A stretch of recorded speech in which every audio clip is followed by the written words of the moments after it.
আদালতে রক্ষা কবচ পেলেন রেখা পাত্র। কলকাতা হাইকোর্ট জানিয়ে দিলেন 14 জুন পর্যন্ত বিজেপি প্রার্থী রেখা পাত্রের ব্যাপারে কোনো ব্যবস্থা নয়। 12 জুন এই মামলার পরবর্তী শুনানি রয়েছে। 14 জুন পর্যন্ত রেখা পাত্রের বিরুদ্ধে পুলিশের শতপ্রণোদিত মামলায় ব্যবস্থা নয়। আপনারা দেখছেন R7 বাংলার পর্দায়।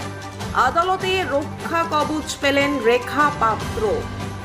কলকাতা হাইকোর্ট জানিয়ে দিলেন 14 জুন পর্যন্ত বিজেপি প্রার্থী রেখা পাত্রের ব্যাপারে কোনো ব্যবস্থা নয়।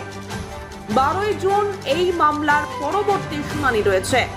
14 জুন পর্যন্ত রেখা পাত্রের বিরুদ্ধে পুলিশের শতপ্রণোদিত মামলায় ব্যবস্থা নয়।